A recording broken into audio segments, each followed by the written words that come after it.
What's up everyone? Mark here from Jenson USA to bring you what you've been waiting for and what you wait for every week. And that's one of the most informative videos on the internet. And we here at Jenson thought, what a better way to provide information than create a series about one of the most important aspects in riding your bike, especially mountain bikes, and that's suspension. As you can see around me here, I am surrounded by amazing forks, shocks, and everything you need to know.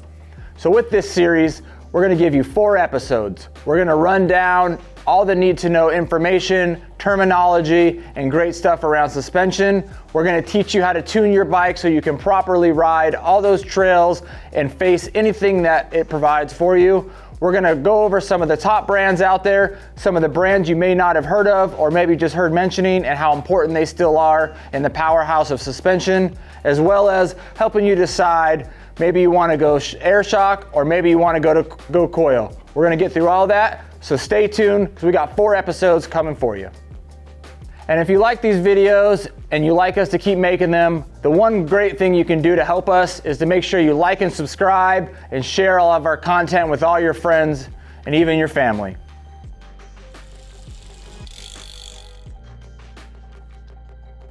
All right, in this first episode, we're gonna go over everything you need to know to understand suspension like a pro, as well as a couple things you should know to tune your suspension exactly how it needs to feel for whatever the trail gives you.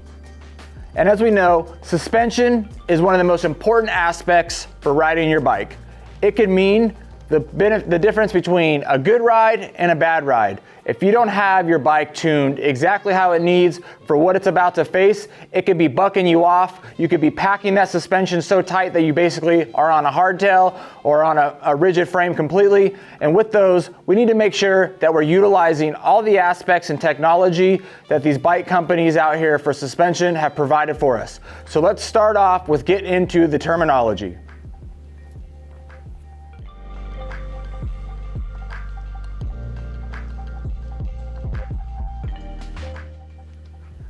All right, so in this first section, we're gonna go over the terminology associated with bicycle suspension. Now, maybe you've been riding for a while, or maybe you're new to riding and you're hearing a lot of terms get thrown out there and you're analyzing and you're trying to understand what's going on. The best way to be a better rider is to understand the terminology associated with riding. Or, in my case, maybe you need to master some of those bad riding skills, and so when you're out there riding with your friends, and maybe you didn't hit that really sick rock line trail, and your friend looks over at you and he says, "Hey Mark, why don't you hit that sick line?" You say, "Well, you know, the stanchion on my rear suspension, I didn't have enough volume reducer, so my compression and rebound were a little off and I needed to set that from my bottom out." And they look at you and they go, "What? Bro, what are you talking about, man?" You're right. And it was all because of the terminology. So let's get into it.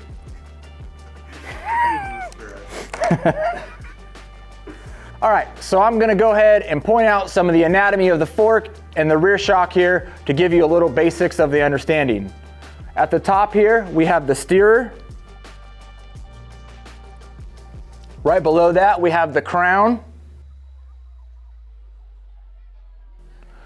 Below that, we have the stanchions.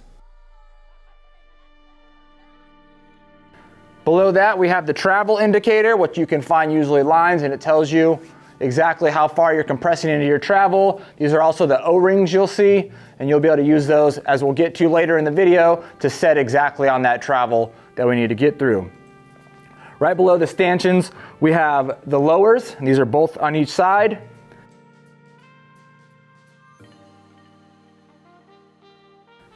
Down below, we have the axle, which is where your wheel's gonna sit.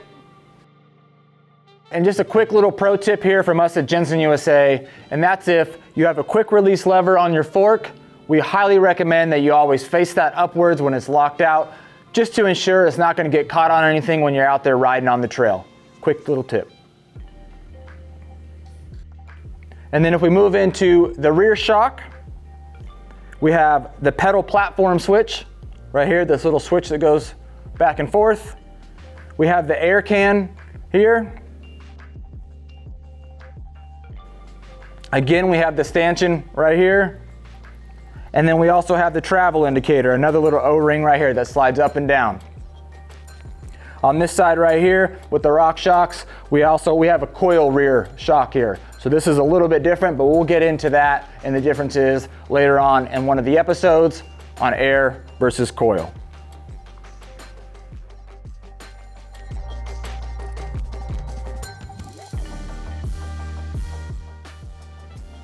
All right, so let's break down a little bit more detail on what for the starting these forks have to offer. Now here on our right legs of our forks, this is where the damper is. Now what that is how you can tell from that is by looking at the top, you're typically gonna have a high speed and low speed dial. That makes it easy to kind of figure out, well, which side is my damper side? Look for that dial. They're typically found on the right-hand side and they're up at the top. All right, so moving over here to the left leg, this is where we're gonna find our air or coil spring based on whatever fork you're running. Typically up at the top here is where you're gonna find the adjustment to add more air to that side or adjust the spring rate ramp up for whatever you're gonna get into when you're riding. All right, so moving into how you would adjust your rebound. Now typically on the fork, you're gonna find this below the damper arm, and this is the damper leg, and that's right down here at the bottom. There's a little knob down there, as we can see over here as well. Now keep in mind that some fork companies out there offer you both a low speed and a high speed rebound knob, where others might just offer you a single knob to adjust it. Make sure to pay attention to whatever the manufacturer is of your fork, and this can help understand a little bit more depth when you're adjusting that rebound. A quick little point here I want to point out on rear shocks, because I know we were primarily talking about front forks, is that they have something here, and this is your pedal compression switch. This adjusts your low speed compression, and which we'll get into a little bit later in the video about exactly what low speed compression is and how it affects your ride. But keep in mind here that when I'm referencing low speed compression with your rear shock, this has to do with this switch right here. You'll adjust this based on whether you're riding in the terrain you're facing, and it'll help adjust that ride just a little bit more. So let's get into the next steps here on how to tune and understand each one of these terminologies and its effect on actually riding and rolling your bicycle over terrain.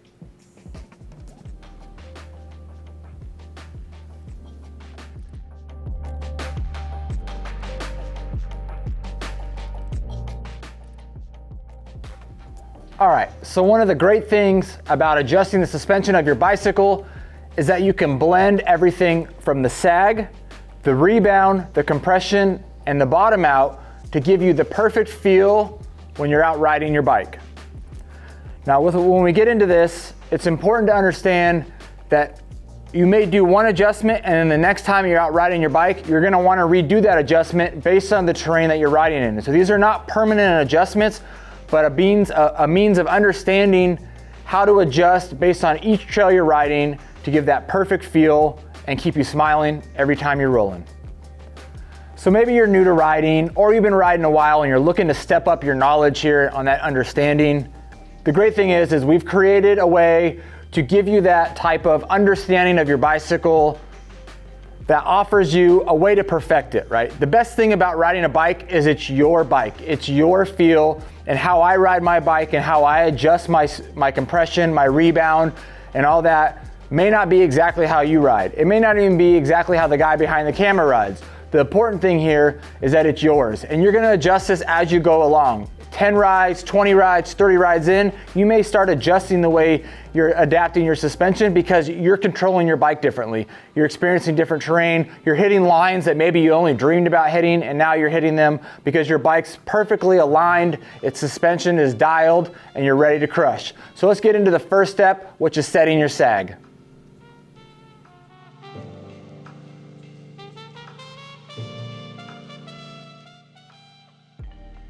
All right, so to get started on dialing your sag on your bike, it's important to understand that this is basically the rear shock's compression and the front shock's compression with the body weight on the bike. What this allows is both an upward travel for the rear shock and the fork to come up based on your body weight, as well as the downward approach for a full travel effect based on the terrain in which you're riding. Now, When you're looking at setting your sag, the first thing you're going to want to do is look at the manufacturer's suggested percentage in which to set the sag based on your body weight.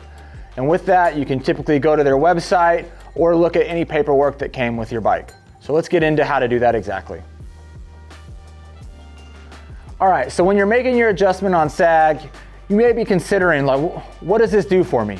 Well, the more sag you set, it's going to be aimed at the harsher terrain, the more technical issues. It allows you to sit deeper in your suspension and get more of that travel out of that rear shock or those front forks. Whereas if you set less sag, this is going to give you more a flowy approach. You're going to sit stiffer in the bike. You're not going to lose a lot of your inertia when you're pedaling on your bike. And it's also going to give you the ability to pop off things a little bit faster.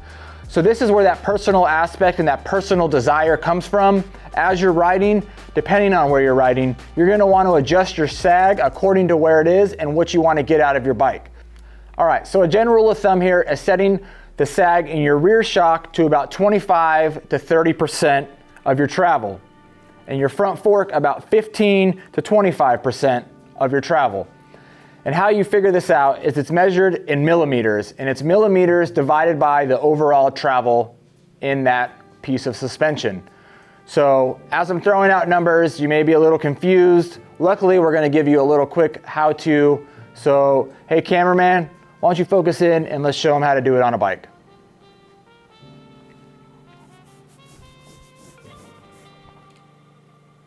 If you have anyone around that can help you balance while doing the next step, it'll be an easier process, but if not, it's not the end of the world. You can use a wall or something nearby to help prop yourself up, but do your best to use your balance more than whatever you're using to brace yourself. Now get on your bike, do a couple of light bounces to get your weight into the suspension and brake stiction. Then while you're still on your bike, carefully reach down and slide your sag indicator O-ring all the way against the shock body to help you identify how much sag you're running. After this is done, carefully step off your bike without making any sudden movements that will disrupt the movement of your suspension and affect the accurate sag reading. RockShox provides these convenient sag indicator lines, making it extremely easy to see how much sag you're running. If you're running a different company's shock that doesn't provide these markings, a caliper or ruler will work just fine. The Specialized Enduro runs a 205 by 60mm shock, so if there weren't convenient percentage markings to show you exactly where the sag is, you would simply multiply the shock stroke, which is 60mm, by the desired sag converted into decimal form. This would be 30%, so moving the decimal over 2 spots would equal 3/10. So you would multiply the 60 by the 3/10, which would be 18mm, so it would be 18mm away from the shock body. In this case, the sag is set around 42%, which is about 12% over what the rider wants, which is 30%. This means that he doesn't have enough air in his shock, so he needs to add a little bit of air to get to 30%. If our rider had too much air in the shock, the O-ring would likely indicate anywhere between 10 and 29%, which would require releasing air from the shock to get to the desired 30%. After adding air, we go through the process of checking the sag to see if we need to adjust the air pressure again to get to the desired sag number. Again, the rider gets back on the bike, puts weight into the suspension a couple times to brake stiction, sets the sag indicator O-ring firmly against the shock body, and then carefully steps off to recheck sag. As you can see here, after adding some air, the rider's sag is at the desired 30%, so his rear shock sag is correctly set up and ready for the trails. Quick reminder, after confirming you're at the correct sag, don't forget to put your valve cap back on your shock or your fork. I know I've been guilty of leaving mine off and it resulted in me having to go buy a replacement, so don't forget to put yours back on so you won't have to go out and do the same.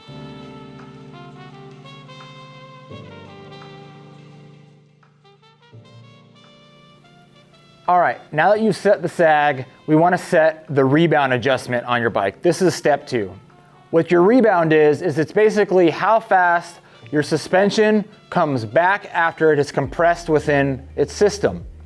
Too fast on a rebound, and it's going to buck you right off. You're not going to be able to travel as deep into the suspension and give you the feel you want. Too slow, eventually you're going to repack up and you're going to lose all your travel and not have any suspension to guide you through. The ideal setting that you want to look for here is a rebound in which matches the terrain that you're riding. Every time it hits something, it rebounds right back to its starting position of your sag to keep you riding smooth and flowy. All right, so in order to set the rebound, for example, on your fork, this is the knob found down here on the right leg of your fork. So keep in mind, if you twist it all the way closed, it's gonna return very slowly. If you open it all the way up, it's gonna come back so fast, it's like the spicy food you ate that you didn't think the heartburn was gonna be there, and boom, it's there. So a good way to start adjusting this is to open it all the way up. Take your bike out to a very stable situation. A curb is a great idea. Ride your bike off the curb, see how it feels. Are you getting bucked off? Maybe give it a couple clicks of closure, and keep performing this over and over with a couple clicks at a time until you find that right feel. Now keep in mind, when you go out and start riding that terrain or that trail with your friends, you might have to adjust this again. But what's good here about riding it in a very closed off situation like a curb is you're learning how to adjust your bike and what each click actually does as far as performance. So start off with a couple clicks, make an adjustment, do the drop, and repeat until you find that right adjustment. So when you're making these adjustments, you might have remembered that I talked about both high speed and low speed, rebound, and compression earlier in the video. Now what I mean by this is that your high speed compression is the last 2/3 of your travel. This is jump landings, rolling routes at a fast speed, going over rock and things like that. Where your low speed is the first 1/3 of your travel. This is coming down to cornering, when you're pedaling, how much is your absorption of your suspension taking from you, as well as braking. Sometimes when you hit those brakes, you're gonna feel that immediate dive. That has to do with your low speed. So when you're adjusting that, keep in mind what kind of rider you are and what you're facing, because that's where those terms of adjustment of the high speed and the low speed come into play. All right, so the way you do this curb roll is that you make sure that you sit in your saddle, right? You don't want to be standing up when you go off of the curb. That's why it's a low, very controlled situation here. You stay seated on the bike and you go off the curb. If the bike bucks you off and you actually feel your body come off of the seat, your rebound is way too fast. Now, if you find yourself going off the curb and you're sinking in real quick and you're kind of sagging into that even more, your rebound is too fast. Or too slow, I mean. I like to make mistakes on camera. And so a good starting point if you're new to trying to adjust your rebound is finding those middle clicks. So find that middle ground, go out and ride, and then you can start making adjustments after that ride based on what you were experiencing. Another good and great tip for adjusting that rebound or any type of adjustment on your bike when it comes to knobs and dials is the bracketing effect. With bracketing, you want to think of, okay, I'm going to make 4 clicks forward, do the situation, say drop off the curb, and then I'm going to tone it back by maybe 2 clicks. So I'm bracketing both a high and a low and then finding the middle ground in between them. I'm going a little bit higher, a little bit lower than I typically thought I would, and then finding the extreme points on each and then coming to a middle ground of perfect plush riding.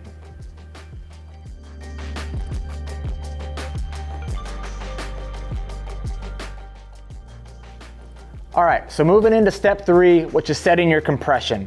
Now compression is the downplay or the movement of travel of your fork or your rear suspension as you roll over terrain. This is basically the impact and force working against the air or spring system within it together.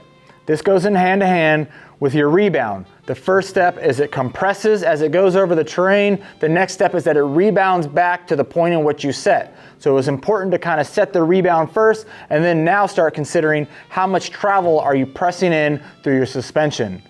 So with this, since we've already gone over high speed and low speed, let's keep those terms in mind. And as a reminder, high speed compression is the last 2/3 of your suspension system, which is high speed landings, coming off jumps and landing, going over routes really quickly, going over rock terrain and things like that.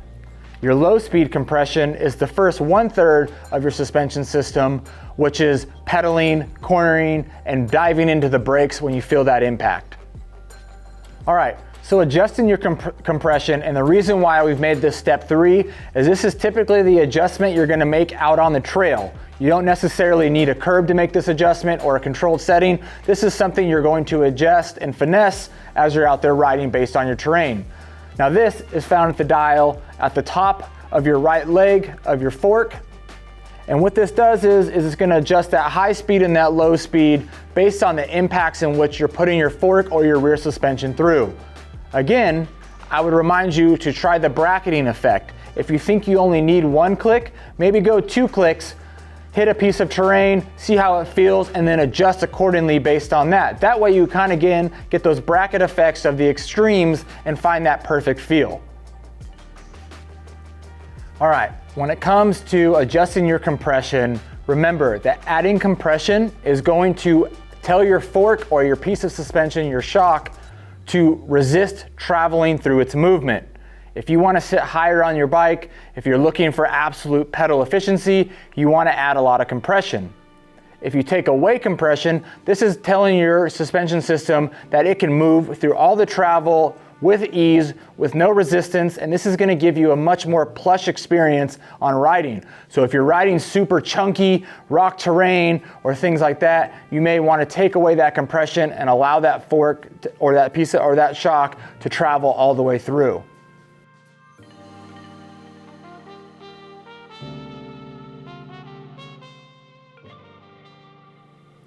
All right, so now that we've gone over the 3 steps in which adjusting your bike and that suspension to give you that ride feel, you may be asking, well, what are the details and what do these actually mean? What are some of the problems I might face when I make these adjustments?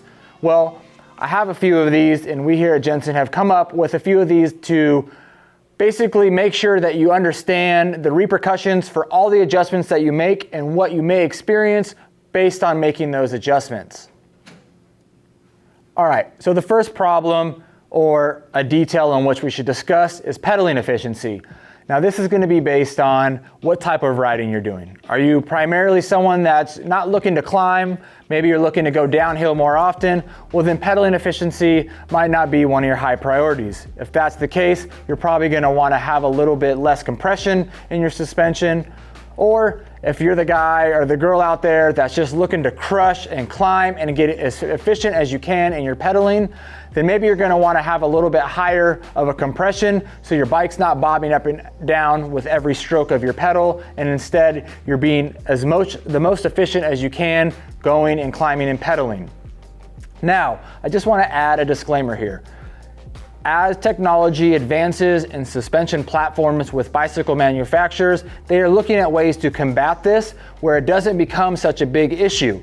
The ways in which they've developed their kinetics in their bikes, it allows them to combat that and forget about those things. So just keep that in mind. Again, this is going to be something that you set each time you're riding, because maybe you're going out and you're hitting the bike park where you don't need to pedal anymore. And then the next day you're going out and maybe you're hitting your local trail where you are going to find yourself climbing a lot. This is that compression dial we found up here that you can adjust, as well as your rebound down here at the bottom of the leg, and you're going to adjust that with each ride. But understanding those as problems and how to solve them is the important aspect here. All right, so the next problem you might face is bottoming out. Maybe you're like me, you're a little bit heavier, you're a little bit rougher on your bike, and you find yourself bottoming out every time you hit a jump or a big drop.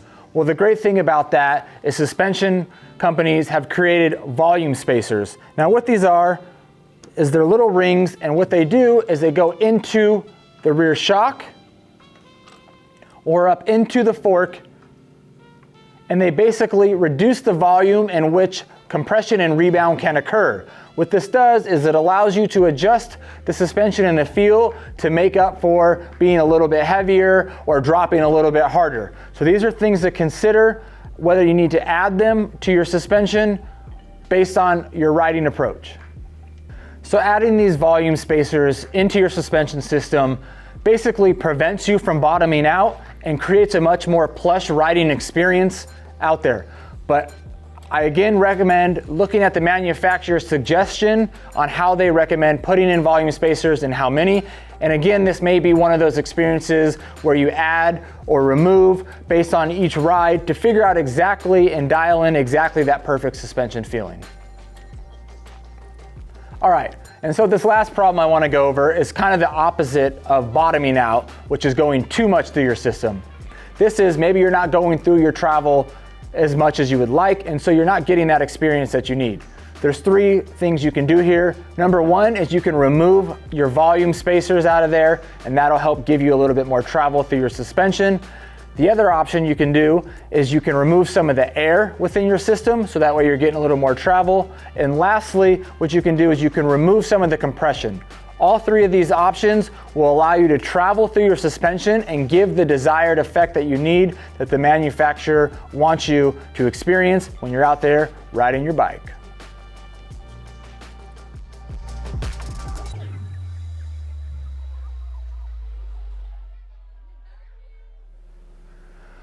So I hope you enjoyed this introductory episode to our series on suspension, where we went over the terminology, we went over what each part of your suspension means and how it reacts to you out there riding, as well as setting up and dialing the perfect ride for you to get out there and have the most fun. Be sure to stay tuned for the next episodes as we dive further into suspension and the importance it has on riding bikes. And maybe you have some further questions, or you're kind of up in the air on what you need to do. If that's the case, be sure to reach out to our Gear Advisor pros, who are happy to help you answer all your questions that you may have. They have an in-depth amount of knowledge because they actually are out there riding every single day. Even one of our Gear Advisors here, no matter whether it's 120 degrees outside, he's out there on his lunch break, getting his pedals in and inspiring every one of those to ride. He knows his stuff, they all know their stuff, so be sure to reach out to them with any questions. As well as, we love seeing you ride. Be sure to follow us on all of our social accounts at Jenson USA, hashtag us in all your riding posts. We'll be sure to reshare them and reach out to you and say how awesome it is to see you out there riding. And stay tuned. And as always, keep pedaling.